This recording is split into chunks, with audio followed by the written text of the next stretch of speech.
Government, in its effort to mitigate the spread of the coronavirus pandemic, instituted a number of restrictions across the country.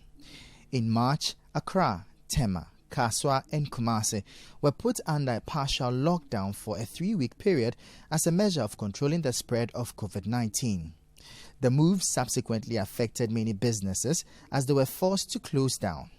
Even though the restrictions have been eased, many businesses are still struggling, as recent reports by the Ghana Statistical Service show that over 70% of micro businesses collapsed permanently and temporarily during the partial lockdown. However, economist Dr. Owusu Sarkodie tells Citi Business News he is optimistic the gradual easing of the restrictions will engender economic activities to pick up in the near future.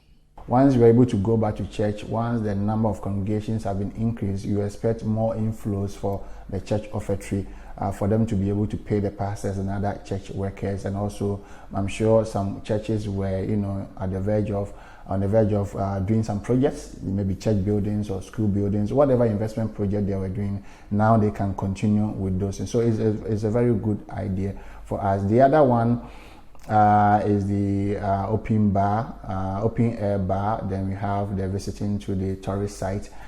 These are all good for the Ghanaian economy. So the strategy is excellent. We are fighting both the pandemic and the economic crisis at the same time. So I think that it is good.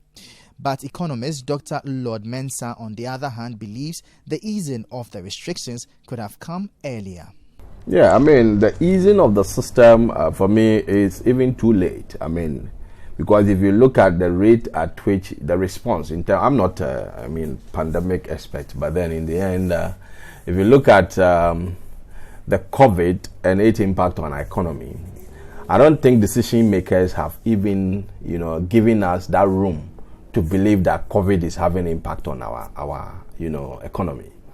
Because if you take the budget that was read, and then, the review that came up recently, clearly with the projections they have done for the next, half of the year, it gives you the signal that probably COVID is not having an impact on our economy. Hi guys, I hope you enjoyed this video. Subscribe to our Citi TV YouTube channel for more videos on the Business Dashboard. Tune in and stay updated on the key business news stories of the day with Business Dashboard every weekday at 7 p.m. only on Citi TV.